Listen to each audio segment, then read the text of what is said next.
रोज़ेटा stone क्या है? रोज़ेटा stone एक ऐतिहासिक पत्थर है जिसे 1799 ईस्वी में मिस्र में खोजा गया था। इस पर एक ही लेख 3 भाषाओं में खुदा हुआ है। 1. प्राचीन मिस्री चित्रलिपि हायरोग्लिफ्स में। 2. डेमोटिक भाषा और 3. यूनानी भाषा में। इस पत्थर की मदद से स्कॉलर्स ने प्राचीन मिस्र की भाषा और लिपि को पढ़ना सीख लिया, जिससे फिरौन के वक्त के एडमिनिस्ट्रेशन, इंडिविजुअल्स और टाइटल्स के बारे में जानकारी मिली, जिस पर एक ऐसे शख्स का नाम मिला जो हमें सोचने पर मजबूर करता है। वो नाम था हामान।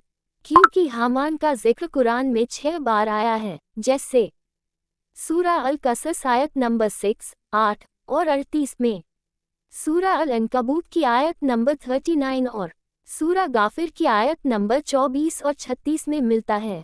खास आयत सूरा अल कसस की आयत नंबर 38 में, जब फिरौन ने कहा, ए हामान, मेरे लिए एक ऊंचा मीनार बनवा ताकि मैं आसमान की ऊंचाइयों तक पहुंच सकूं और मूसा के खुदा को देख सकूं, लेकिन मैं उसे झूठा समझता हूं।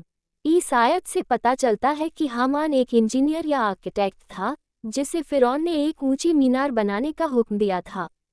हामान को कुरान में कंस्ट्रक्शन वर्क, पॉलिटिकल एडवोकेसी और मूसा अलैहिस्सलाम का मुखालफत करने वाला बताया गया है।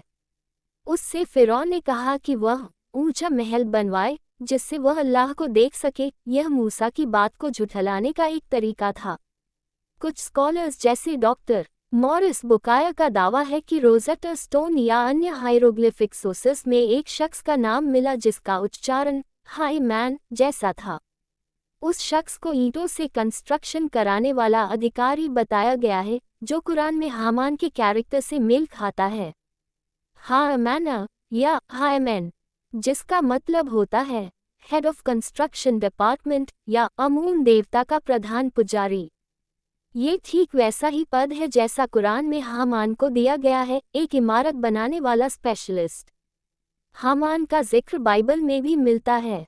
बाइबल में भी हेमन नाम का शख्स आता है, लेकिन बिल्कुल अलग कहानी में। हामान बाइबल की बुक ऑफ एस्टर में आता है। वह पर्शिया के राजा आचश्वेरोश ज़ेक्सिसाई के अधीन था। यहूदियों का दुश्मन था, लेकिन मिस्र से उसका कोई ताल्लुक नहीं था। बाइबल में हामान का फिरौन से कोई ताल्लुक नहीं है और वह मिस्र का नहीं, फारस का रहने वाला था। डॉक्टर मॉरिस ब्यूकेल ने कहा कि कुरान में हामान को जो मेंशन किया गया है वो ऐतिहासिक रूप से करेक्ट है, क्योंकि बाइबल में हामान का जिक्र पर्शिया से है, जबकि कुरान का हामान मिस्र इजिप्ट में है और रोज़ेटा स्टोन मिस्र वाले हामान की पुष्टि करता है। इसका मतलब कुरान की जानकारी बाइबल से ली हुई नहीं, बल्कि अल्लाह की तरफ से है, जो खुद में इंडिपेंडेंट है और ये ऐतिहासिक रूप से भी सर्टिफाइड हो चुकी है।